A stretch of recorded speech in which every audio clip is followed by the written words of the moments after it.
Hello, kiddies. It's your old pal, the Crypt Keeper. And you're listening to Three Guys in a Flick. The good, the bad, and the gruesomely absurd.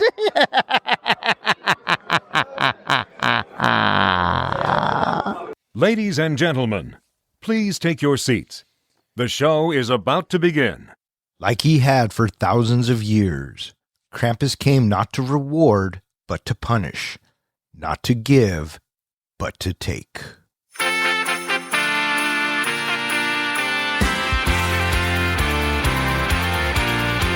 Three guys and a flick with Don, Ken and John. Dive this holiday movie while after the dawn. From the good to the bad to the wildly absurd. They give a fa-la-la-la-la from their voices are heard.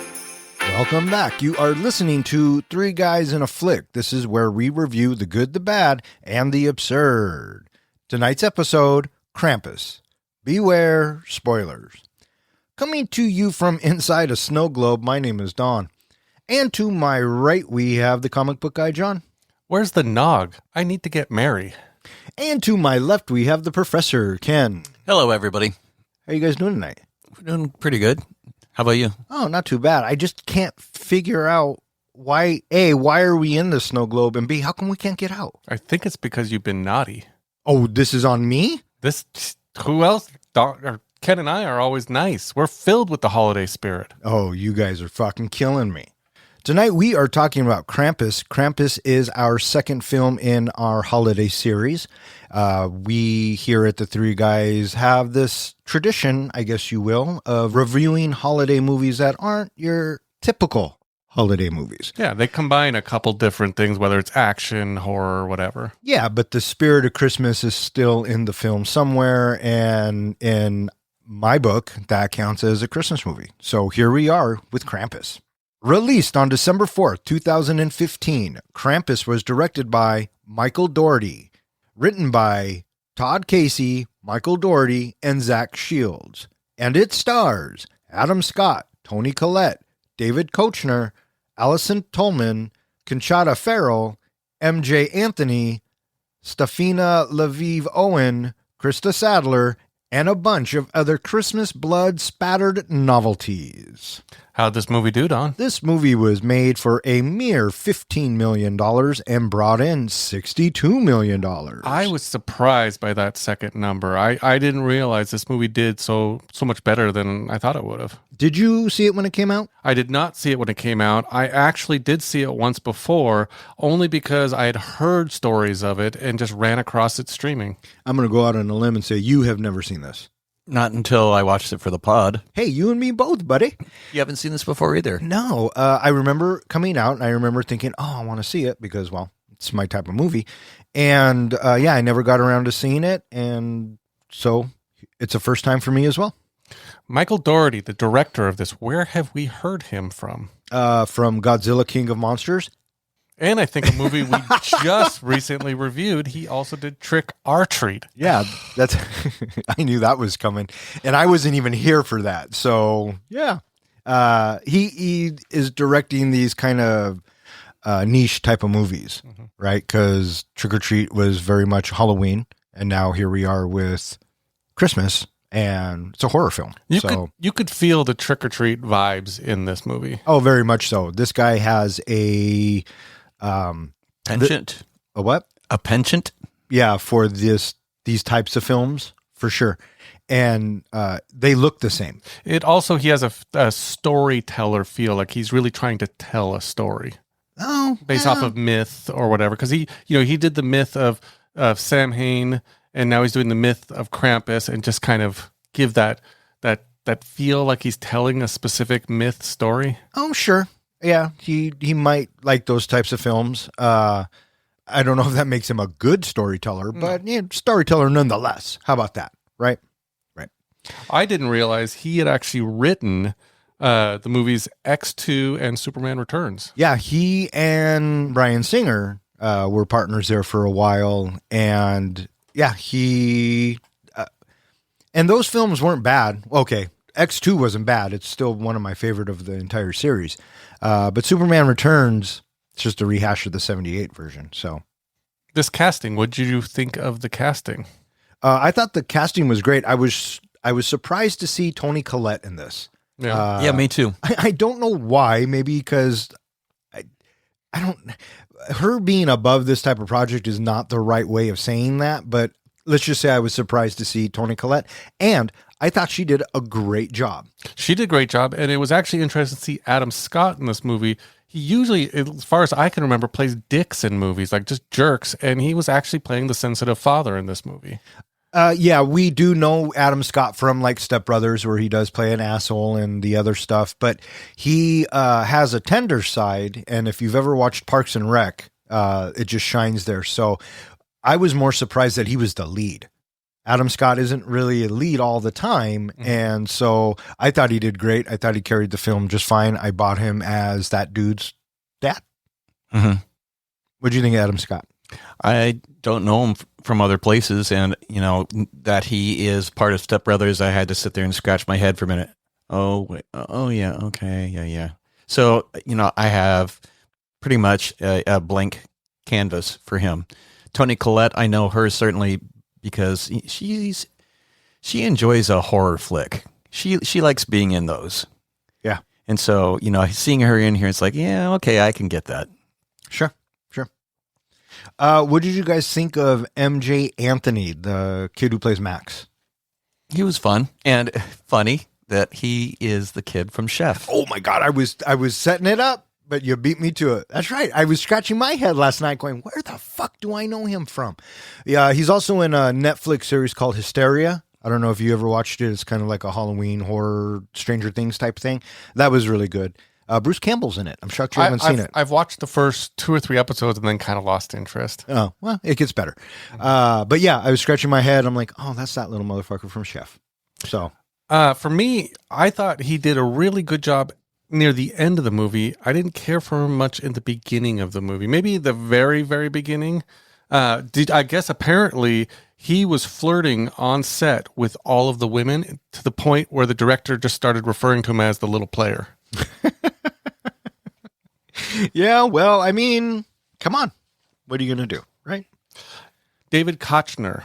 I know him from Anchorman and a lot of different TV things, always kind of playing the same character. What did you think of his character in this movie? Howard, I think it was? Yeah, I thought that he started off as the same character that he always plays, but he has an arc. And it's subtle, and it's small, but it's there. And I thought he was great comic relief. He gave me such Randy Quaid vibes from the Vacation series. I agree. I felt like he gave Cousin Eddie vibes from Christmas Vacation, except there were no redeeming or fun values of his family. Of whose family? Of Howard's family. They all, you just wanted to hate them all. Yeah, I mean, if that's all you've ever known growing up, can the kids really be blamed? I'm just saying. What did you think of Kochner, Howard? Oh yeah, totally. It had such a Christmas Vacation vibe to it. Absolutely.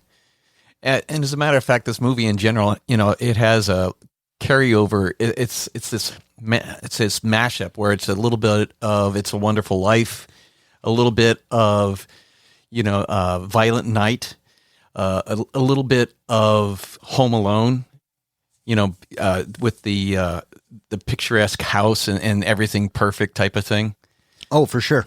Yeah. I got a lot of those other Christmas movie vibes in this, which I thought it was fine. Yeah, the mashup works. Yeah, absolutely. And the fact that it did feel like Christmas Vacation esque, I liked because, in general, I think that movie is fine. So one of the people that I thought in her scenes kind of stole the show was Christina Sadler. She was Omi. What did you guys think of her? The grandmother? The grandmother. Oh, I thought she was fine. I bought that she was a German grandmother. I bought that she was Adam Scott's mother. And she fit well in with this cast. I thought she did a great job retelling the story of Krampus and her experiences and showing that PTSD kind of feel. What did you think of her, Professor? Yeah, she was good for the story. I liked her. Looking at this movie, I think it's a little bit like Trick or Treat in that it pays homage to other movies. I don't think they purposely stole from movies, but did you get all the different movies like that they obviously were paying homage to? Yeah. Did you get a Jeepers Creepers vibe? No, throw it at me. At the very end, when they come out with all the snow globes, I kind of felt like that was the end of Jeepers Creepers. Well, I got to be honest, I can't remember how Jeepers Creepers ends. I remember Justin Long gets it, but that's about... We're in Jeepers like little workshop, and he's looking through the eyes of Justin Long's face, and then it pans out and you see the whole area with the record playing and all that stuff. Oh, yeah, no, I don't remember that at all, but I could see that. What else you got? I was mostly Christmas Vacation, had a very Christmas Vacation vibe with the horror-esque. I also thought it had kind of, we've been talking about movies lately like Sinners and From Dusk Till Dawn, where it starts out one way and then completely halfway through switches it to be a completely different movie. Oh, I didn't feel that. You didn't feel that? No, because I knew this was a horror movie going into it. Mhm. And so the first half of any horror movie or the first act, we have to set up what we're getting. And that's what this family dynamic is. And then the storm and this, that, and the other. With From Dusk Till Dawn and Sinners, I felt like there were two separate movies. They could have been separate movies on their own. You take the beginning of Krampus and make it its own movie. It's The Family Stone. Yeah, you know what I mean? It's just a drama. Traditional It's not, Christmas movie. yeah, but it has the horror undertone all the way through it because it's called Krampus. So, that's just me. I also got a very Stephen King type vibe of a family trapped and isolated. Look at The Shining. You got the blizzard outside that, they have to keep going out into the blizzard. So I kind of got that vibe from this as well. Oh, sure. Yeah, I can see that. Absolutely. What did you think of the actress that played Aunt Dorothy? She was funny. And this is going to sound dumb, but I didn't appreciate her actually giving the alcohol to the kid, but that's just me. That's because you've become a grandpa. Yeah, well, and maybe that's what's wrong with the world today. Has anybody ever stopped and asked ourselves? Yeah. No. I always loved her on 2.5 Men, and seeing her in this movie, I kept seeing her as that character. So I had trouble taking her as the mean aunt and not just laughing at everything she said. Why? She was the mean housekeeper. Yeah, her and Charlie got into it all the time. That was funny. So, yeah. Anybody else jump out at you in this cast? Your deafening silence is so reassuring. I'm going to go ahead and say that's a no. Your deductive reasoning skills are on point. Well, let me throw this out to you. We didn't get him a lot in the movie, which is funny because the movie's titled Krampus. But what did you think of the big bad Krampus? I liked him better when he was in the shadows. I didn't like his face. It just looked plastic and puppety to me. He's supposed to be wearing a mask. Okay, well, either way. We never really see his real face. We just see this mask that he's wearing. Oh, well, whatever. I liked him better in the shadows. I liked him when he was, running rooftop to rooftop, but I feel like if you're going to have a movie that's about this character, he should actually be in the movie more. Yeah, I suppose. What do you think of Krampus? Well, when I get my first good look at him, oh, he's the guy from Comic-Con. No. There you go. Yes, I believe he was at Comic-Con. But yeah, I appreciated him more when he was elusive and not something that I could examine up close. Yeah. Because then it's like the curtain has been, opened and now I can see the wizard. Right. You know what I would like for Christmas? What would you like for Christmas, bud? How about some Krampus trivia? Yuck, yuck, yuck. Question number 1. Just after Aunt Dorothy arrives, she walks into the dining room. What comment does she make? Don, where's the nog? I need to get Mary. John, do you have an answer? Who makes ham on Christmas? What are you, a Jew? No. It looks like Martha Stewart threw up in here. Yeah. Oh, yeah. She makes your comment. She makes it right as she's coming in through the door. That's what I thought he just said. But okay, here we go. Question number 2. When Tom rescues Howard while being attacked, he shoots the snow creature. How many shots does he fire? Don, 4. I'm going to say 2. It's 3. See, I was a little anxious about this because it could be interpreted either way. We see him shoot 2 times, and then back at the house, we hear 2 more shots. And So the question is, did he actually shoot 4 times, or does he shoot 2 times and then we get the reaction of him shooting 2 times back at the house? Oh, that's a good point. here's a safe bet. Give us both a point. What? Because it could have gone either way, so we're both right. It's the holidays. Come on, get into the holiday spirit. I suppose, but I guess if I were, you know what? Never mind. You're the judge, you're jury, you're executioner. Fire away there, Which guy. do you think it is, Professor? Regardless, you're both still even. Question number 3. Just before Max is dropped down into the inferno, someone else is dropped just moments before. Who was it? John.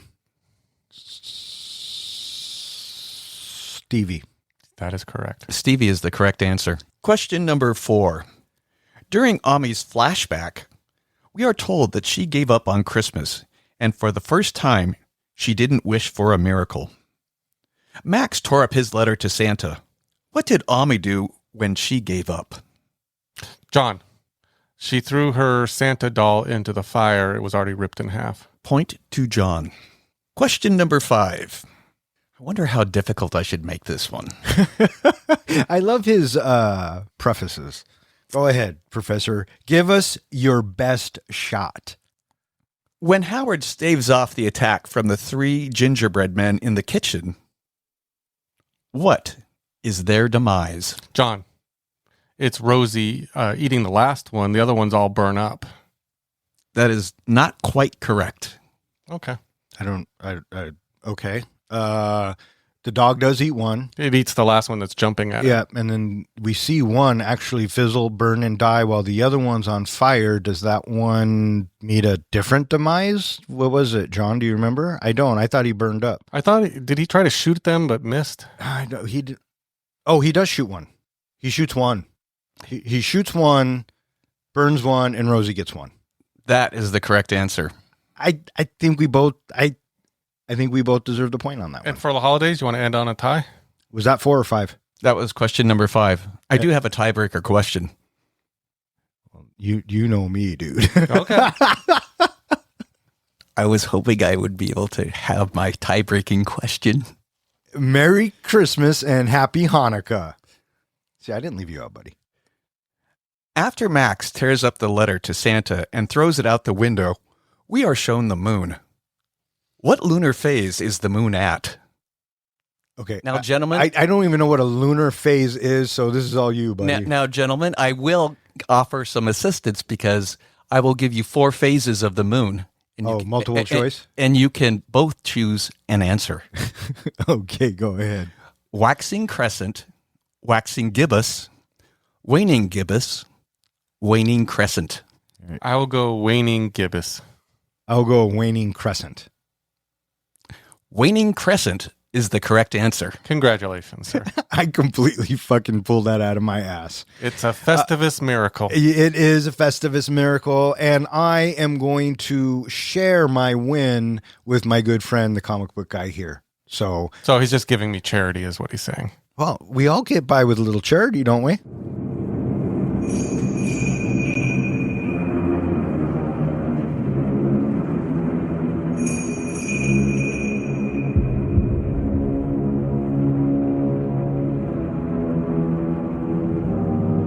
3 days before Christmas, the Engel household, Tom, Sarah, teenage Beth, young Max, and beloved Omi try to brace for another tense holiday. Max still believes in Santa and writes a heartfelt letter, encouraged by Omi. But the arrival of Sarah's sister Linda, her loud family, and cranky Aunt Dorothy turns the house into instant chaos. When Max's cousins publicly read and mock his Santa letter, he snaps, declaring he hates his family and Christmas. Hurt and angry, he tears up the letter and throws it into the snow. That night, a sudden, violent blizzard slams the neighborhood and the power goes out. I like how this movie opens up with a Black Friday in slow motion with the Christmas Carol in the background. I thought it was just a fun opening. I did too. And I mean, clearly it's ripped out of the headlines and what has actually happened and how crazy people really go.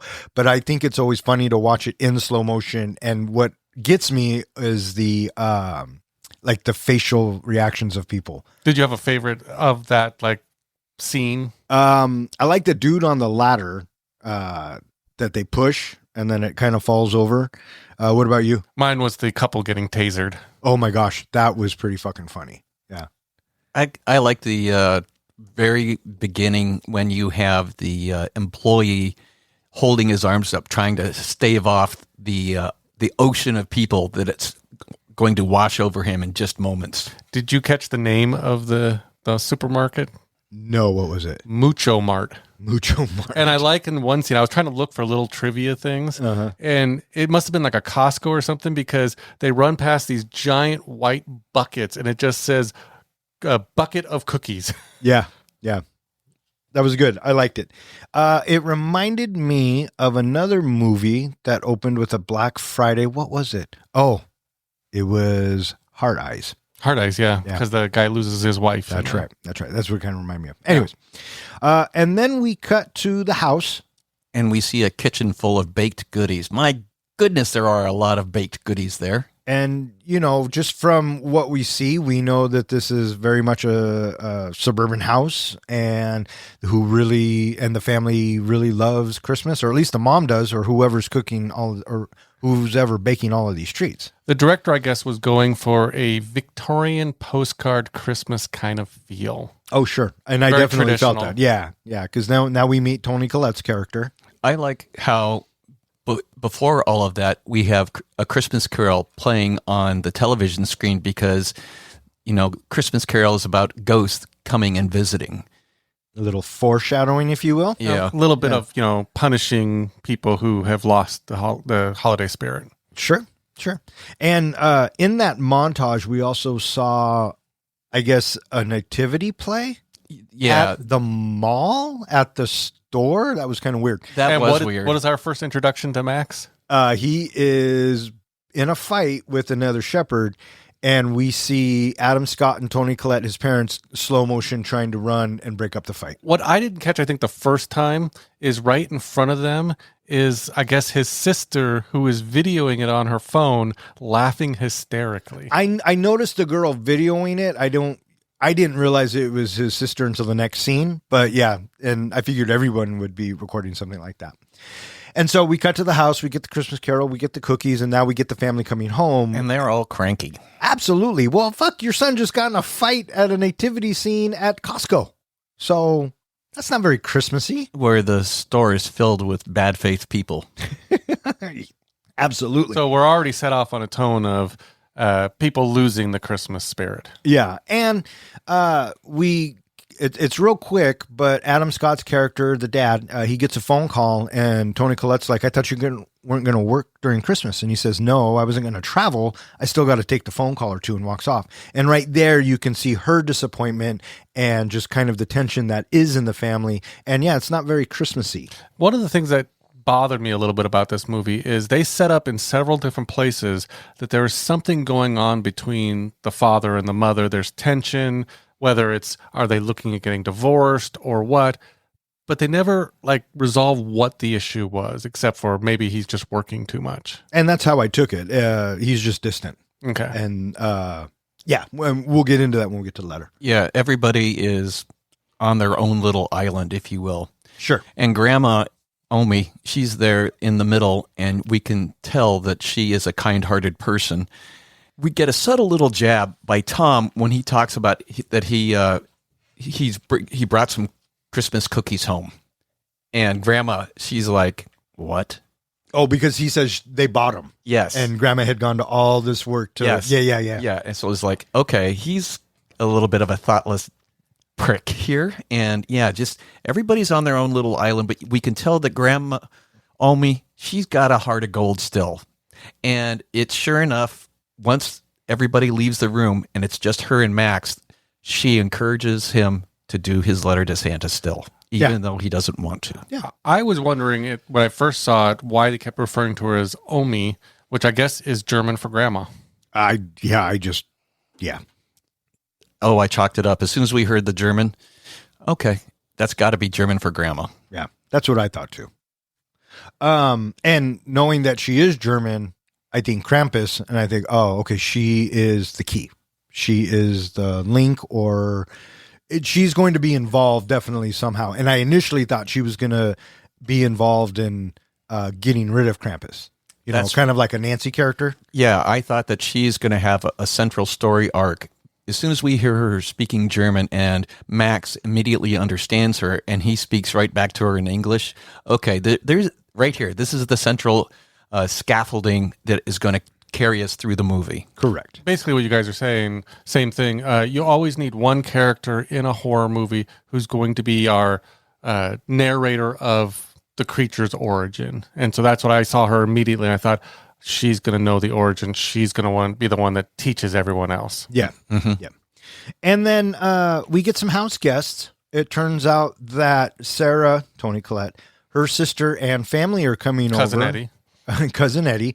And when they get there, I mean, it's just absolute chaos, right? And very much Cousin Eddie vibes. We get the little kid who kind of looks like the kid in Trick or Treat. I don't know if it was him or not. He looks like the same kid. He also looks like the same guy from Bad Santa. I didn't think he looked like that kid, but if that's the same kid, then maybe he I don't think slimmed out. he is. Anyways, we get the kid who I guess we would say he's special. Quiet. No, I just looked at him and thought, you know what? You're a little shit. You know who he reminded me of is, I think his name was Augustus. Oh, yeah, from Willy Wonka, the one who sure. just eats everything and just wants the chocolate, because that's all this kid cared about is the food. Augustus Gloop. Yes, absolutely. Yeah, very So much that's the vibe I got from him. Yeah, for sure. And then you also get the two teenage daughters, and we realize as soon as they spot the Santa letter in his back pocket, oh, they're gonna be little shits as well. that's going to come Stevie back and to Jordan. us. Yeah, and as they're all coming in, the sister looks at Toni Collette and go, "Oh yeah." And Aunt Dorothy. And that's when I got regular Vacation vibes with Aunt Edna. Yep. But yeah, here comes the aunt, and Toni Collette's like, oh, fuck. I like how they kind of also set up just the attitude of this other family in that, isn't there another one with you? And then remember they left the baby out in the freezing car? That's right. And the family, the family's on their way because the house rumbles because I guess Howard has a big old Hummer. And I like the over dramatization of it. It actually physically shaking the house. I thought that sets it up real nice. Like, we now know what kinds of people these are. One thing that this movie does that, again, another thing I'd say that is a little weird is usually when you have a horror movie, you know, or something like this, you have one kid who's kind of a bad kid who ends up redeeming at the end, and then you have a bunch of characters who have redeeming qualities that you feel bad for when they get taken, eaten, killed, whatever. When they introduced, Howard's family, you almost felt, at a certain point, you're cheering for when they get taken out. You're kind of in favor of Krampus taking them. That's what I thought they were initially here for, was for us to go, okay, you got your comeuppance. Yeah, it's just kind of like turned it around on us. I had no bad feelings when they were taken. They were the opposite of the other two, Max and Beth, right? And so during this whole ordeal, if you will, we have to have dinner. And at dinner, I love the line where Howard is kind of teasing Tom, and all of a sudden, the wife says, no gun talk at the table. I just thought that was funny because, who talks guns at a table? And apparently it's a chronic problem for her to say that. Right. And this is where we also get the two little shits who steal the letter. Yeah, and this whole dinner scene, it just devolves into overall unhappiness. And Aunt Dorothy, she just rips Toni Collette's character. What's her name? Sarah. And Aunt Dorothy, she just rips into Sarah. She just rips into Sarah, over the food and the dinner. And boy, oh boy, why are you talking like that at this elaborate dinner feast? One thing that I appreciated about this, these scenes going on is usually you have like an aunt or whatever that's being a piece of shit the whole movie, and then someone finally tells her off at the end of the movie. No, they got that out of the way real quick because Sarah lets her know, I'm done with you. Yeah, more or less. And, dinner's going on, and Stevie and Jordan get their hands on the letter.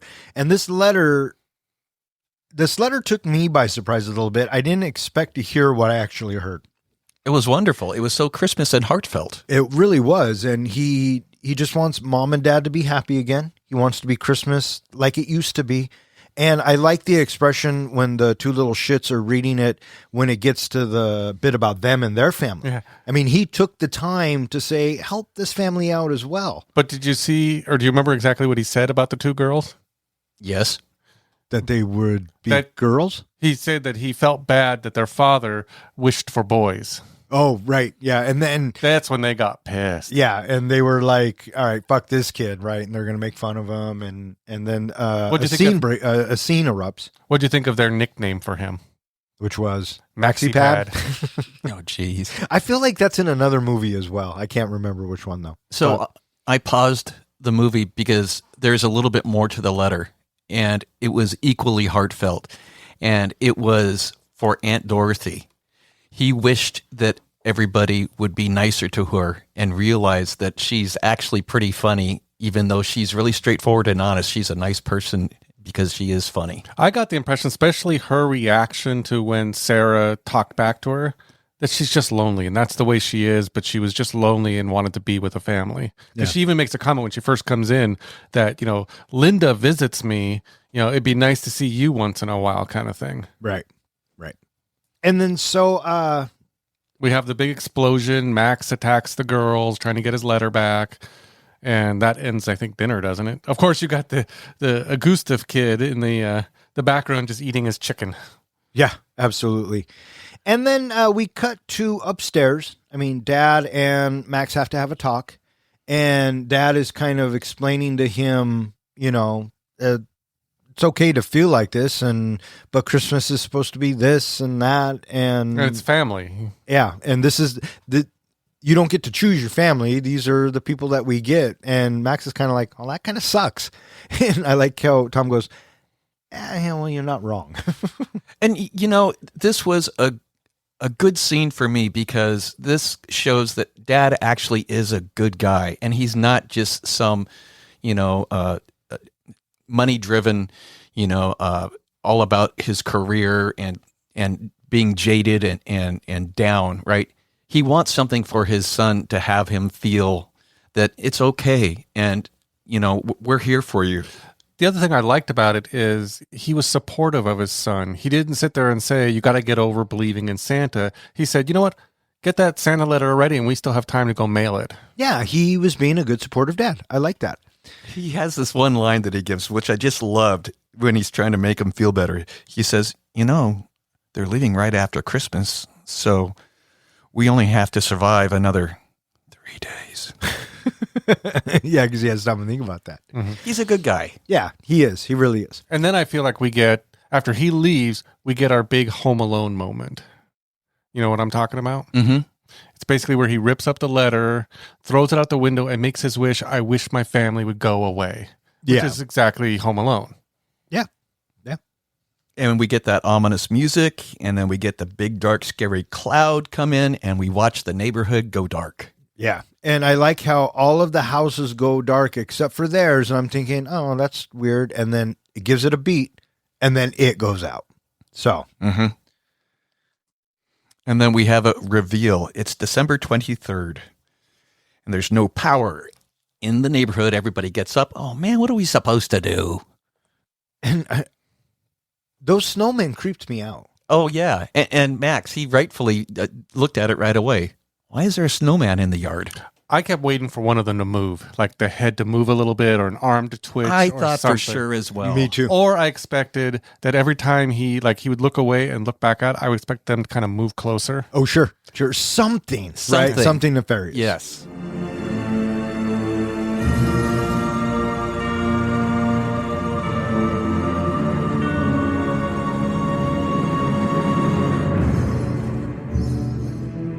The next morning, Beth heads out to check on her boyfriend but encounters a massive horned creature stalking the snow-covered streets. She disappears. Tom and Howard go searching and discover the neighborhood destroyed by something inhuman. Barely escaping an attack themselves, they return home and board up the house. Night falls. Mischievous gingerbread men lure Howie Jr. to the chimney and drag him away. As panic rises, Omi finally reveals the truth. The storm is the work of Krampus, an ancient spirit who punishes those who lose their Christmas spirit. She tells her childhood story of accidentally summoning Krampus during a dark, war-torn Christmas. He took her whole family and left her only a bell with his name on it. Skepticism evaporates when monstrous toys, gingerbread men, and living decorations swarm the house. Jordan is devoured by a giant jack-in-a-box creature, and the chaos culminates with Krampus's dark elves busting in to seize more family members, including Howard, Aunt Dorothy, and baby Chrissy. So yeah, like we were saying, the next morning, everything's covered. It's a whiteout. And I like how Tony Collette and Adam Scott are talking, and then Beth walks up and she says, "Hey, I can't hear from Derek. I want to go check on him. He's my boyfriend. He only lives 4 blocks away. I love him." And Mom's like, "No, are you fucking out of your mind?" And Dad's like, "She'll be all right." Yeah. I'm thinking, no, you're staying home, young lady. This is horse shit, right? And so she leaves, and I like how Max walks in and goes, "Do you guys see the snowmen?" And the parents are very dismissive, right? Like, yeah, they're fucking snowmen. But Max is so smart. He says, "Who built it?" Yeah, because they make comments that almost all the houses around them, people are on vacation. Yeah. Who built this fucking snowman? I thought it was a legitimate question that just kind of got pushed to the side. Me too. Because I had the same fucking question. Yeah, but a lot of people would just say they're just freaking snowmen. What's the big deal? People are bored. It's a power outage. Yeah. Well, why would you build snowmen that are looking at a specific house? Well, and if they're waking up in the morning, did they build them in the middle of the night? Mm-hmm. That's weird. But yep. What do I know? I did not expect of all the characters. I always try to predict who's going to get it first. I didn't expect Beth to be the first to go. Neither did I, really. And she's walking down the street, and I think this is one of the creepiest scenes because it tells, it doesn't show, right? Mm-hmm. Well, it shows a little bit. She's walking down the street, and does she see the truck first? Well, they had gotten a DHL delivery to the house, and then all of a sudden she runs into the same DHL truck with the guy frozen inside. That's right. Mm-hmm. And then she looks over at the roof, and she sees something standing on the roof. I thought this was a good effect. Yeah. Oh, yeah. I like that thing as it was jumping house to house. Yeah, it was pretty cool. Yeah. And she was it was right for her to be freaked out, and she crawls underneath the truck. And then there's this Jack-in-the-Box. And like you were saying, John, I was thinking, I didn't think she was going to go out this quick. I kept expecting throughout the movie for her to show back up, like she had actually gotten away. I didn't expect, her to disappear. Did you get what song the Jack-in-the-Box was playing? Pop Goes the Weasel? Silent Night. It said it on my on the captions. Yeah, captions I read below. That too. Yeah, I didn't hear it, but No. Then again, I'm deaf.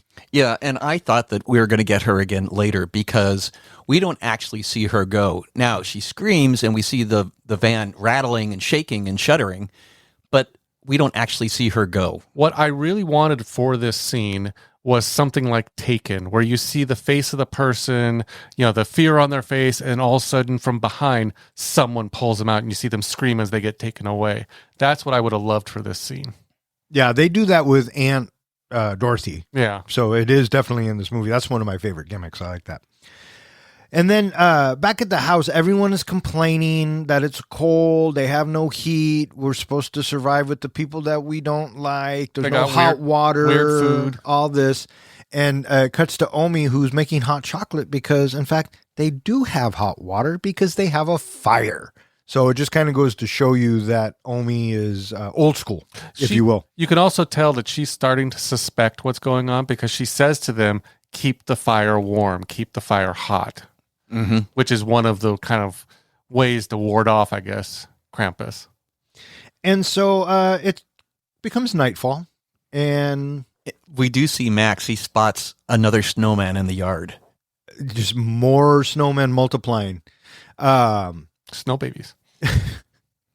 So Beth is overdue, and now Tom and Sarah are thinking she is overdue. And Tom's like, all right, I'm going to go get her. And Howard, maybe I could use your help. Well, he asks, Howard, can that Hummer of yours, can that drive in the snow?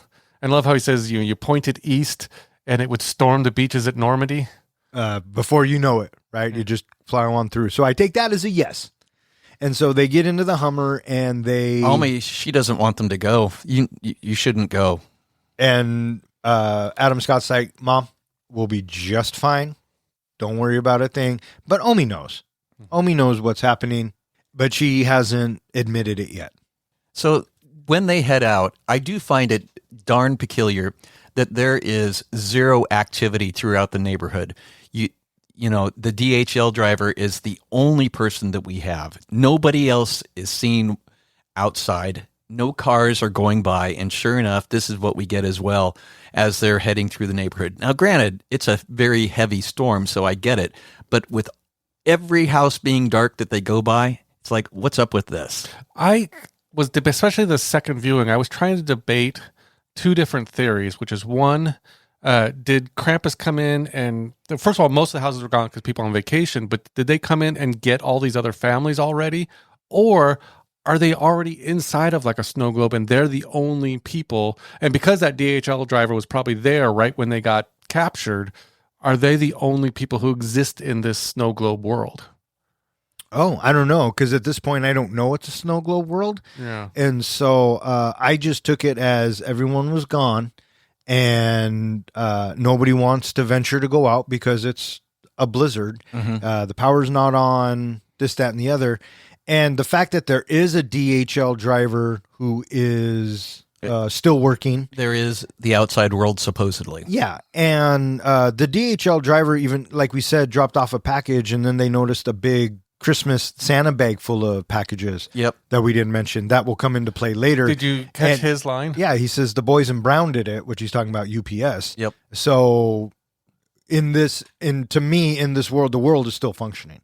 Up until nightfall, and when Howard and Max are searching for Beth in the Hummer, they come across it's dump truck. It's a snowplow truck. Yeah. But with no, like someone has been pulled out of it. Yeah, but the windshield is pointed in, so I'm not sure how that works. Yeah, that was inconsistent for Little- me as well. Something Yeah. came in through the windshield and then the door was open, so it must have dragged him out the door. Oh, you could apply that logic, I suppose. Yeah. Absolutely.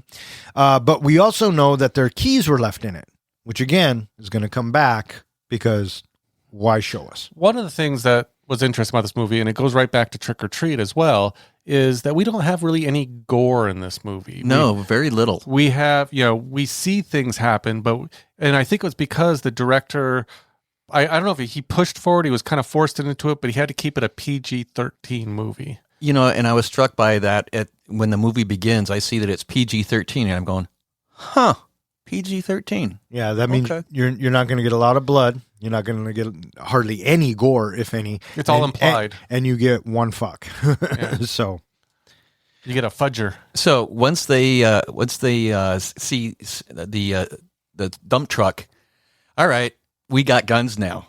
I feel a little better now. I loved that line when he basically, I think is when, is it Tom? Howard, Tom and Howard. Tom says to Howard, "You packed guns for Christmas?" And he's like, "Why not?" yeah, I mean, you saw the gun case he had for it in his Hummer. I mean, clearly he likes his guns more than his kids. Mm-hmm. And so, yeah, we have guns. You're feeling a little bit better now. And I like how Tom says he's holding the handgun and goes, this is really heavy. And Howard's like, yeah, that's Linda's gun.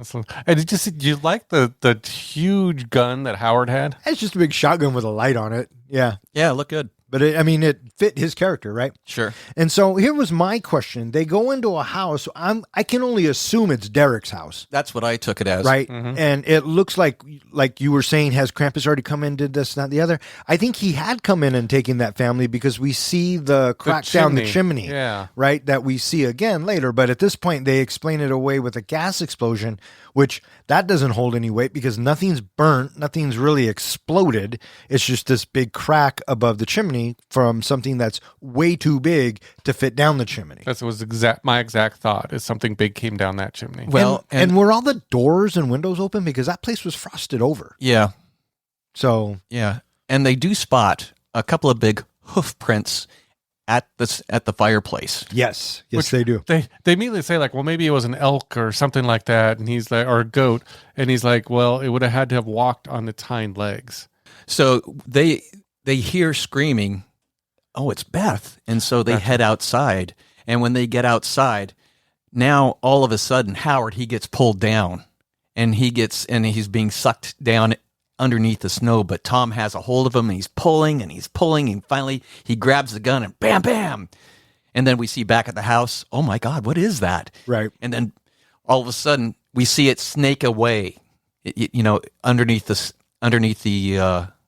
snow. Which I thought was a pretty good effect. Yeah. Do you know what that snow was made out of? Not snow. It was ripped up diaper material. Well, that makes sense because when Beth was underneath the car, it was stuck to her face and it didn't look like snow. It looked like paper. So, Yeah, it did. yeah. So they arrive back home and oh my gosh, what happened to you guys? Where's Beth? I liked Howard's comment a little bit later on, but his comment back to Tom that, he's apologizing. You're starting to see his little bit of arc change, that he's becoming a little more sensitive. And he comes up with the line of, sorry for thinking you were a spineless dick all these years. And Tom's like, oh, okay. He just takes it as a compliment. Yeah, kind of. And so they decide we got to barricade the house. Yeah. And at some point, they hear stuff on the roof. Oh, yeah. And they dismiss it. They're like, roof, oh, it's ceiling. squirrels. Yes. And Dorothy's like, squirrels out in this weather. And then there's this huge crash. It's a huge fucking crash. And Tony Collette's character goes, yeah, squirrels. Are you fucking kidding me? Yeah, that was Why do you not go check? That was a weak story arc. That was kind of, that was lame. That's one of the things that this movie does not have is a more realistic reaction from the families. They're losing family members. You think they would kind of almost go comatose a little bit, almost like become freaked out, upset, sad, afraid. You hear that huge boom and they just move on to the next thing. Who knows? People process trauma differently. So they decide we should get some sleep. And Howard, he's going to take the first watch. Keep the fire going. Did you have, at this point, any faith in Howard of him staying awake? No. No, how many movies / horror movies have we done where they say you got to stay awake? And how many times do they not stay awake?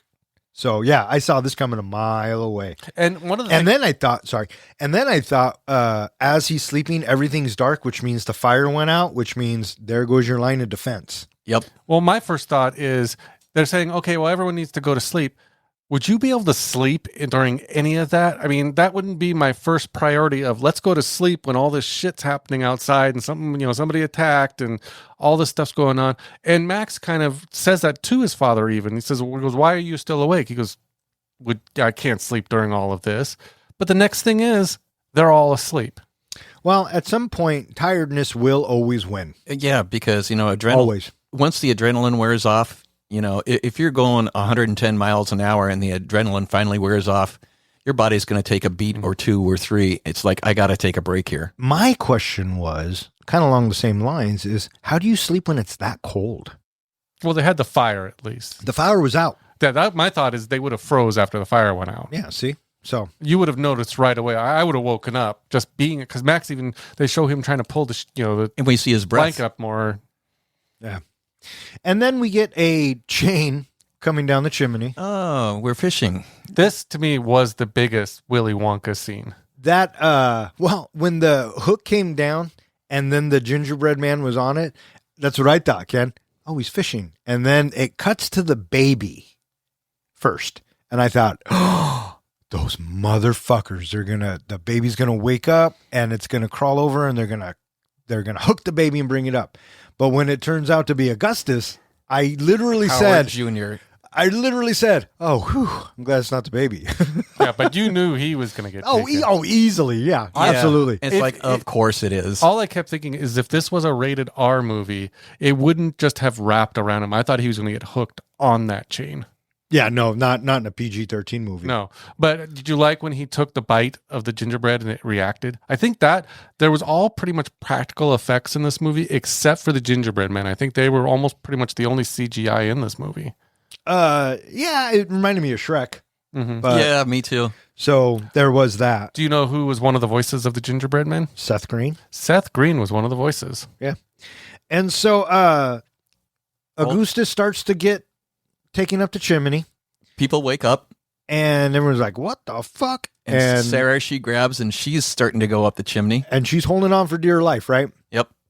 And whilst in the chimney, she looks up and she sees the gingerbread man move. And that freaks her out. Yep. But to no avail. We get one of the logs tumble out over to the tree. Poof, up goes the tree. Shocking. Christmas Vacation. Mm-hmm. And they finally pull Sarah out, but Howie Jr. is gone.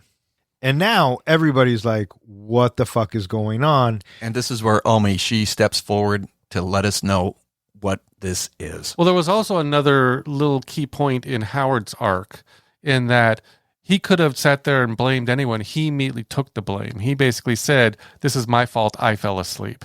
Yeah. He took it on the chin. Yeah, he did. And it was his fault. And so, I mean, had the fire been burning, that chain wouldn't have come down because Krampus would have known that's fire. So, yes, we get the backstory of Krampus. And I had to blink. I thought, did my channel turn? Am I watching a Tim Burton movie? As I say, what do you guys think of the Tim Burton style of the backstory? I thought it was Tim Burton. Yeah. Yeah, it was cool. But it was an interesting way to tell this long story or give the backstory of Krampus because, you can move along in something like this. I almost felt like it was a nice way of telling it because she was retelling it from a child's viewpoint when she was just a very little girl. So it almost makes sense to tell it in a style that's kind of childlike. Sure, I get that. Yeah. And I mean, the crux of it is that people suck and Krampus doesn't like that. And if you lose holiday spirit or the Christmas spirit, Krampus will come for you. In that end of that scene, Krampus gives her a bell. Do you know what it actually says in German on the bell? Krampus. It says, "Greetings from Krampus." And Krampus leaves her alive, right? Because he needs a witness. Yeah, he needs a witness. We cut back to real time, and I think someone says, do we know what that means? And Aunt Dorothy is Dorothy. Yeah, we're fucked. Which, yeah, they are. Howard decides he's got to head out to find Howie Jr. And when he opens up the door and there's a fuck ton of snowmen in the front yard, I thought for sure that a couple of them were going to start moving, but they didn't. Mm-hmm. So I originally thought that was going to be Krampus's army, is these snowmen. I thought the one, as soon as you opened the door, there was a short little pudgy one. And I thought, yes, the same. We thought it was Howie Jr., right? Yes. But it never comes to fruition. Did you notice it had like a realistic face? Yeah, it was kind of detailed. So I thought that was Howie Jr. Mm-hmm. But they never tell us. They never pay that off. We have Max, and he says, Dad, what do we do now? And Dad says, we keep the fire hot. And so with that, we get a reveal. Now it's December 24th. Next day. And Linda and Sarah are up in the attic, and Linda is looking at all the burnt presents. She wants to rewrap them for the kids. And we see that these presents, there's also a reveal that these presents are not what they should be because they're sort of shuddering and rattling a little bit. Yeah, we get the presents that the family brought, and then we get the presents from that Santa bag at the door. Yep. And yeah, they're kind of wiggling, and I thought gremlins right off the fucking bat. Yeah, exactly. It had a very Gremlins feel. Yeah. And so we also get Tom and Sarah where they start concocting a plan. Maybe we should make our way over to the truck. There were keys in it, and we could get over to the mall. I'll come back, I'll plow the way, you get in the car, you follow. It's a viable plan. especially in this type of environment. Well, you think that would be the whole point of the directors, writers showing us that the keys were still in the car, that was going to be the getaway. Yeah, yeah. A few days ago, I saw a vehicle that'll haul that tanker. You want to get out of here? Talk to me. I thought the same thing. Nice. And, you know, when the twins go upstairs, you know this is not going to end well.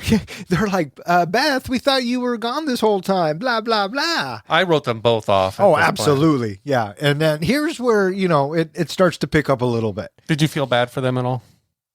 I mean, no, not really, because I wasn't really invested in them. Nope. I get that they were assholes, but they were assholes because of their products of their environment, right? So, I mean, how much blame can you really throw on a kid? But if they made me care about them or made me dislike them on a personal level, then I would have either cheered or been, but here it's like it's an inevitability. I knew they were going to get it. I was just waiting for them to get it. That was what I was mentioning earlier that I thought was a little bit of a shortcoming with this movie is you didn't really care much about the characters.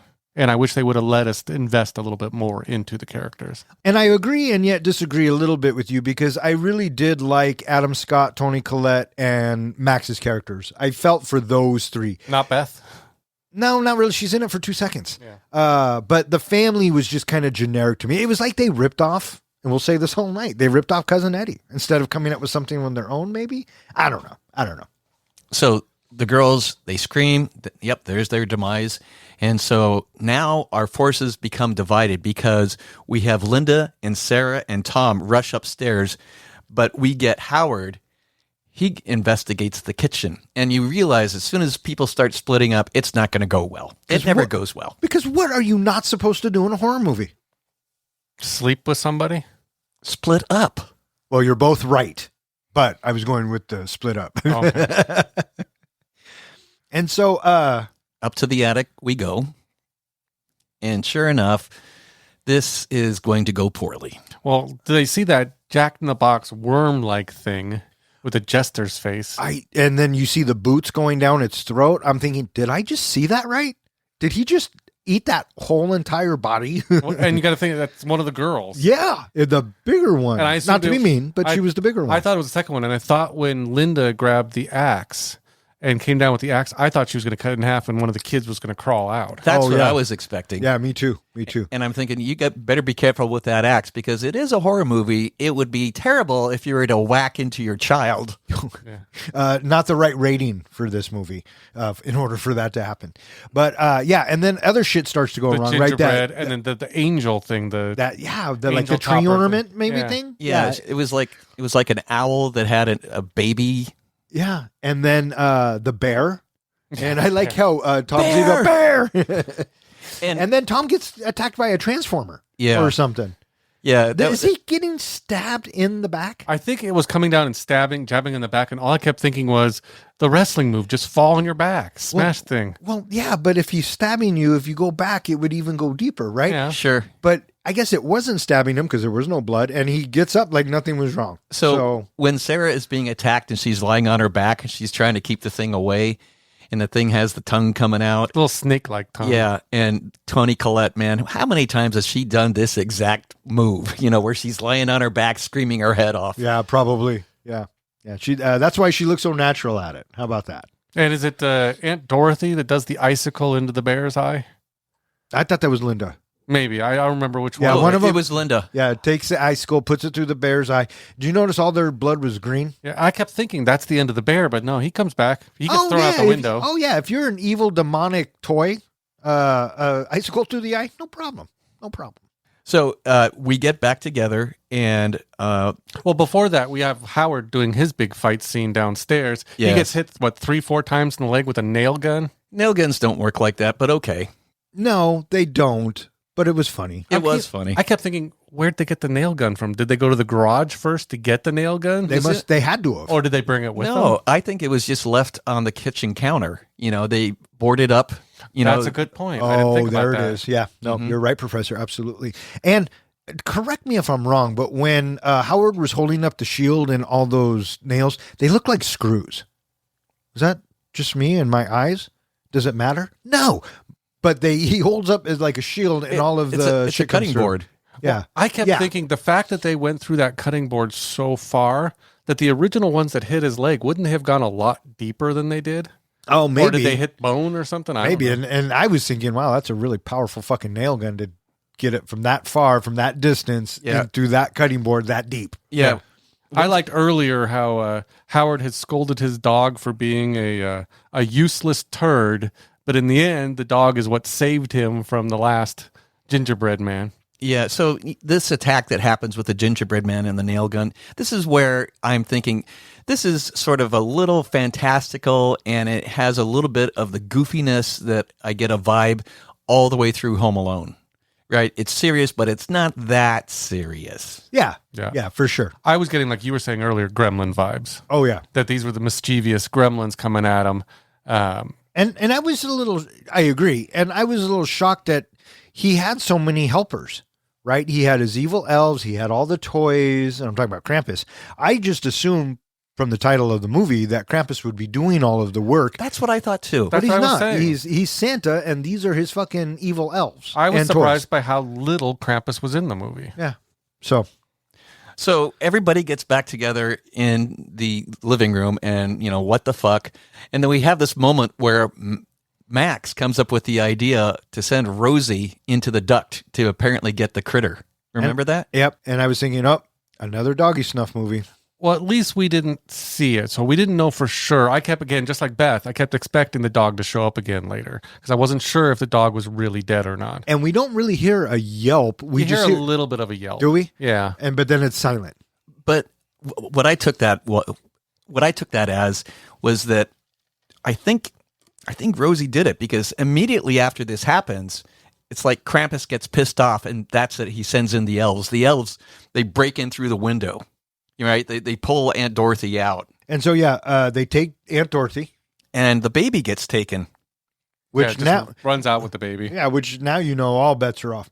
And Howard, he jumps on the Jack in the Box snake thing, and he's taken out. And when people are taken away, it's like, okay, they're more or less removed, and we don't see their fate. We just see them go away. right. That's why later on, and we'll get to this, but when Max is out and he sees the big cart, I expected them all to be inside the cage. That's what I was thinking. But we'll get to that. Yeah.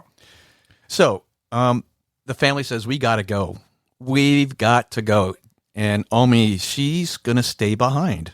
Yeah, as they leave, she closes the door behind, and it's Tom that wants to get back in, but it's Max who's the level-headed one that says, this is what she wants. She wants to face him.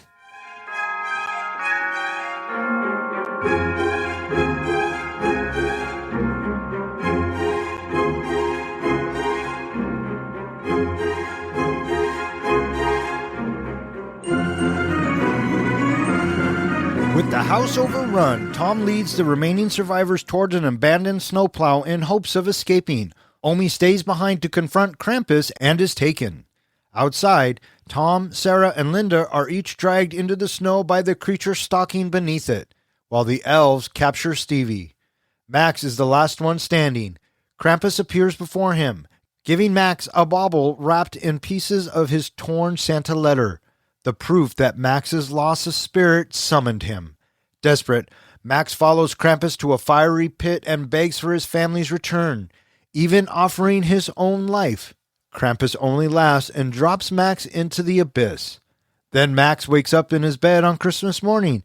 The entire family is alive, happy, and acting as if nothing had happened. Until Max opens a present and finds the Krampus bell. The room falls silent as everybody realizes the truth. In Krampus's underworld, countless snow globes sit on the shelves, including one holding the Engel home, revealing that Krampus is always watching the families he has collected. Roll credits. So as we mentioned, they decide that the only thing they can do is make it their way to the snowplow and, like a suicide run and get out of there. And Omi's like, nope, I'm going to stay and fight, deal with it. Doesn't go very well. I thought there would have been more to that scene. It was just basically, nope, now you're fucked. Yeah, well, no, you look at the runtime, and we're getting pretty close here. So people are just going to start falling left and right. And disappointing. I also figured that maybe she stayed behind just to stall him a little bit and maybe give them a better chance of getting Head away. start, right? And I think that's exactly why she did it, because she wasn't going to beat him, Mhm. right? So they take off and they start to get away, but Tom, he decides he's going to stay behind, and I think, why are you doing that? Just keep walking with them. You've got the shotgun. because again, he wants to stop anything coming up from behind him, is the way I took it, right? But that doesn't always work out so well. You also just pointed out that according to the runtime and everything, we've got to get it down to pretty much just Max, so they all have to start going pretty quick. Yeah, and they all go the same way, right? They all just get taken underneath the snow. Yeah, but they kind of sort of resign themselves to the fact, because Sarah, she does the same thing too. She just kind of sort of stands there and looks at him. Yeah, Same with Linda. kind of like Tremors, right? They just kind of get pulled into the sand. So we are left with, I believe, Stevie and Max. Yep. In the actually in the truck, and he's trying to get it started. The car won't start. He even says, "I can't drive stick. I don't know how to drive stick." I don't know how he knows how to drive any car, but At 10 years old, I know, yeah. right? But and basically the door gets forced open, and now we've lost Stevie. And so now, Max is all alone. and he goes to find Krampus. Did you think his impassioned plea would have any effect on Krampus? Like at the moment, especially when he wipes away the tear? So here's what I thought. I thought that when he stumbles upon the Krampus party with the torches and this, that, and the other, I thought, oh, this is an interesting take. And then he goes and begs, and he goes, "I take back my wish." And I immediately thought, Nightmare on Elm Street, right? I take back the power I gave you. And I'm thinking, oh, if they end it like this, that's going to be, it's going to annoy me, right? But they go through this whole thing, and it turns out that they open a portal to hell, I guess. The underworld. Oh, the underworld. Thank you. And when they throw Stevie in, I'm thinking, oh, okay, so his plea doesn't work. Now where are we going? I almost thought that, especially when Krampus gave the bell wrapped in his letter to Max, that we were then going to fast forward to Max telling his family of what happened to him when he lost his holiday spirit, just like Omi had told the story. Now Max was going to be the new Omi. Oh, sure, because That's how I took it. Yeah, it's like a token, right? Yep. You own this now. You get to tell the world what happened, kind of a deal, Yep. right? But no, Krampus throws that motherfucker into the underworld too. And I almost thought when there's that big twist that at first you think maybe Krampus is listening to him, maybe it was all about just getting the holiday spirit back because he wipes the tear. I thought, oh, maybe something's going to happen. And then he drops him into the fire, the big twist. And I thought that would have been a good place to end the movie right there. Just end it with, Yeah, maybe. However, Max wakes up, falls out of bed. I literally go, fuck you, movie. This better not be a fucking dream. And then I thought, It's a Wonderful Life. And then I thought, Scrooge. I thought all of the movie or all the Christmas tales that show you what could have been, but this is what it really is, right? And so I'm kind of pissed at this moment. And they go downstairs and they have Christmas, and you notice all of the attitudes have changed. Everyone seems to be happy. well, did you notice that really, if you go back to his letter, this was his wish being granted. It was the Christmas that they used to have that he always wanted. His mother and father seemed much happier. All the kids were kind of being nice. It was his wish granted. Oh, sure. And then it comes to Max opening. You knew what it was going to be. I did, and this is where I kind of got an appreciation for the movie. He opens the package, it's the bell, and everybody stops. Everybody looks like they remember what just fucking happened, and I thought, oh, cool. It's not a dream. Now what's going to happen? The camera pulls out. We see the house, we see the snow, and now we see that he's in a snow globe with all of these other houses, and I thought, oh, he really did go to the underworld. Krampus really won. This is how you end a fucking movie. Now, is that your interpretation, that they're trapped in the snow globe? Yes. Was that your interpretation? My interpretation was that he gave he gave Max what he wanted, and this bell is going to be a harbinger of things that could happen because Omi had that opportunity, and now it's passed on to Max, and so he will be watching. That's the two interpretations that this movie is supposed to give you. One, they're trapped in the underworld. Two, Krampus gave them a second chance and uses the globes to watch them to see if they violate their second chance. Oh, kind of like the Eye of Palantheon. Yeah. Oh, I see. I never thought about it that way, but that way might be. Yeah, no, that I like them being trapped in the underworld, but that's just because I'm a glass half empty kind of guy. But now that you say looking and watching them to see if they keep the Christmas spirit alive, I think that makes more sense, actually. So yeah. What did the internet say it was? That's the two theories that are. But somebody has to have an answer. No, nobody has an answer, and the director purposely wants you to have your own answer. He didn't want to reveal that. And I will say, the director-writer did play a role in the comic book series that kind of came from. They released, I think, a comic or a series or something, and in the series, it was Ken's. It was that he uses the snow globes to watch the families. Yeah, I like that better now, actually, because it's a little creepy. Yeah, and the part that makes it extra creepy was that everybody thought that they had a bad dream, but then when everybody, comes together on, oh my God, everybody, okay. That just made it go up a level in my book. I like that. I wish I would have thought about that last night when I was watching it. And that was Krampus. All right, what do you guys think? You guys ready to rate this flick? I'm ready to rate this flick. How about you, John? Are you ready to rate this flick? I'm already on the naughty list, so one more bad review couldn't hurt, right? Hey, Professor, how do we do our ratings? We do our ratings on a scale of 1 to 5 fucks. 5 fucks is a movie that we think is cinematic gold. A 1 fuck movie is where you get done watching it and you're thinking, I'm never watching that again. And what's a 0? A 0 fuck movie is you get done watching it, you turn to your buddy, and you're like, oh, for shit's sake, what the hell? Why would you make me watch? I want 1 hour and 39 minutes of my life back. Or in other words, we just don't give a fuck. Now, I'm the one with the most Christmas spirit here, so should I go first? I will allow that. You will allow that? Allow it. Allow it. But before I do, Don, would you like to guess my rating? I think this is a solid 3.5 fuck movie in your book. That's your final answer? I think so, yeah. Okay. Krampus kicks off with a slow-motion Christmas shopping riot to a classic holiday tune that I absolutely loved. It's another one of those movies that starts like a dysfunctional family comedy similar to Home Alone, but then takes a supernatural left into darkness. The writers did a great job giving us a family we love to hate, and the creatures are creepy as fuck, with just the right amount of humor. Krampus himself looks fantastic, but isn't in the movie nearly enough, especially for a movie titled Krampus. Max's actor is hit or miss for me.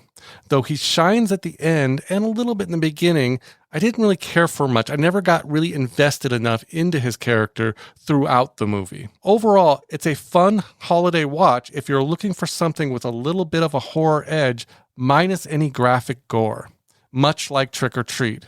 It's for those reasons I'm giving Krampus 3.25 fucks out of 5. Damn. Missed it by that much. You or me, guy? I'll go. Fire away. Krampus is a Christmas movie that I had no desire to see.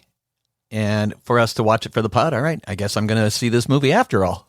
I do remember seeing it as I scroll through movies and such. It's like, I think I know what that's all about there. And in general, it starts off in a way that I really didn't expect it to be, which was it sells itself pretty much as a Christmas movie where you're dealing with, the Christmas blues, if you will. People are rushed, people are down, people are strained, they're pulled in directions that they don't want to be pulled. And the whole mood just, weighs down on you of having the Christmas spirit forcing you to endure the holiday. And having our characters that we see in the first act of the movie, it's like, okay, this tees it up just fine. And so once we have these obnoxious guests with us, I'm not going to feel bad when they start leaving the story arc because they more or less have it coming to them. But before that happens, we start to see a softening, if you will, and there's more that we are willing to give ourselves over to Howard's family, as well as Tom and Sarah, because they started jaded and cold, but they're warming, and so there's a heartening that happens as I'm watching the movie, as the horror kicks in, and we see the little snippets of Krampus. Max looking through the boards and through the binoculars. It's like, what is that? And then he comes back and it's gone. It's like, oh, okay, here we go. And so once we start to have these things happen, sure enough, it's a little on the comical side, and it's not necessarily something that I'm taking that serious. And so I feel like, all right, this is more or less going to be kind of sort of a fun ride, especially once we get to the gingerbread men with the nail gun, and we have Rosie eating the last one. So it's like, okay, I'm not going to go ahead and be that gritchy about this movie because it's got kind of a fun element to it. And having everybody go away, and the next morning it's Christmas. Sure enough, okay, this is what could have happened, but it didn't. And then I knew that his gift, Max's gift, is going to be that bell. But to have all of the family come together is just like, wait a second, that wasn't a dream. To have the reveal at the end, and Krampus is going to be watching to make sure we keep our Christmas spirit. It's like, okay, all right, I can live with this. And with that, I'm giving Krampus 3 fucks. 3 fucks from the professor. I enjoyed this movie. It was better than I thought it was going to be. I thought it was nicely put together. I thought that the fact that there was no gore and a lot of blood and still kind of made it creepy was a step in the right direction. I liked the cast. I really liked the kid who played Max. He sold it for me. Adam Scott being a caring and loving father, I bought. Toni Collette did great as the mom, but when is Toni Collette not great? So there's that. Choir. The rest of the cast was cast well. Outside of the Christmas Vacation vibes, which I don't know is necessarily a bad thing, because if you put something that you're familiar with into something that's unknown, it makes the unknown just a little bit easier, I suppose, if that makes any sense. Anyways, I think it's a fun holiday movie. I will probably throw this into the rotation of my Christmas movies with Elise. And so, yeah, I'm giving Krampus 3.5 fucks. With 3.5 fucks from me, 3 fucks from the professor, 3.25 fucks from the comic book guy, that gives Krampus an average of 3.25 fucks, which now puts it in the 22nd spot with The Campaign, RoboCop, Doctor Strange in the Multiverse of Madness, Grandma's Boy, Grosse Pointe Blank, Dr. Sleep, Roadhouse, Chef, and Once Upon a Time in Mexico. It is slightly better than Dark City, Starship Troopers, and Galaxy Quest. And it is slightly worse than Donnie Brasco, Superbad, Airplane, Big, The Greatest Showman, and Demolition Man. So there you have it, boys. And God bless everyone. All right, that's going to wrap it up for this episode of 3 Guys in a Flick. If you would like to know which movie we're going to be reviewing next, please check out the website. Speaking of which, hey, John, where can they find us? They can find us at our website, 3guysinaflick.com, where we go ahead and post all of our podcasts there, our show notes, and there's a web form on there that you could submit a movie that you would like us to review. You can also find us at all of social media, where on Tuesdays, I've been posting what movie we're going to be releasing on that following Thursday. You can also find us at any place that hosts podcasts like Spotify, Apple Podcasts, anything like that, where you can go ahead and listen to us. You can go ahead and leave us a review. In fact, for this holiday season, why don't you just go ahead and give us a gift of a 5-star? We would love that. We'd also love if you subscribe to the podcast. And if you want, in the comments, you could put a movie you'd like us to review. And speaking of comments, this week we have one from a listener named Ty who says, "Great show. I enjoyed the breakdown and reviews of the movies. The only suggestion I would like to make is that once you do a franchise, you must review at least the first 3 movies. Die Hard 3 review would be fun. Thank you for all that you do." Does that mean Die Hard 3 is going in the helmet? Yes, Die Hard 3 is going into the helmet, and he also submitted Star Trek, the 2009 version, into the helmet. So thanks, Ty, for the comment, and consider those 2 actually in the Bronco helmet. Normally, this is where I would thank whomever it was who suggested the movie that we just reviewed. And in this instance, I did. So you both can thank me. How about that? Thank you, Don. Yeah, you're welcome. You're welcome. You're welcome. I also want to thank anyone who listens and who has requested a movie. If you keep listening, we'll keep recording. For Three Guys in a Flick, I'm Don. I'm John. And I'm Ken. Happy holidays, and thanks for listening. Three guys with some mics, yeah, dive into the flicks. We're here for the real talk, no time for the tricks. Don as the captain, steering us right. Kid drops now to shedding light. John with the comics, bringing the hype. From the good, the bad, to the absurd, we break it down, make sure you heard. Passion for the screen, we ride or die about movies. You know we always give a fuck, no lie. All right. We're just waiting on you, sweetheart. Yeah, give me 1 sec. Trying to find something. Something that's going to make this show $5 cinematic gold. Either one. It's not a special episode. It's a... Our holiday episodes are special episodes. Well, every episode is special. Well, that's debatable. And a bunch of other Christmas blood spatter. You son of a bitch. Should be blood spattered. I thought the whole family gave that kind of Uncle Eddie type vibes. Cousin Eddie. I felt like it. I felt like it got. Ugh. I always loved her on 3.5 Men. I thought she did a great job there. Here, she did a pretty good job, but seeing her on 3.5 Men, I wanted to laugh at everything she said. 2.5 Men. Because that's who he said. You are who you are. You should just stop talking. I'm going to, because I figure if I don't put the quarter in, I can't hear the song. Omi stays behind to confront Campus. All right, what do you got? I have 3. Professor, what do you got? Graham's pussy. Ah, that's not bad. If you're into grandma kink. Okay, fucking hit us with what you got. Cram my puss up. Interesting. Go on. You want me to do another one? Yeah. I have crammed pussy. Crammed pussy. Yep. And one more? Yeah. Cram pee on us. Oh, cram pee on us. That's not bad. I have one. Cunt puss. Cunt puss? Mm-hmm. That, I think I would actually avoid that one. I don't want to see anything with puss in the title. Puss? How about that? Crammed, yeah. Cunt puss. Cunt puss. Okay. Cunt puss. Yeah, that's better. That sounds best, especially when you say it fast. Yeah, cunt puss. Oh, that almost sounds like Krampus. Cunt puss. There you go. One more time, all together. Cunt puss. You guys suck. All right, may all of your days and nights be filled with happiness. All right, fuck off. Good night. Tune in to the thrill, catch the vibe. As 3 guys in a flick, keep the passion alive. Fuck that.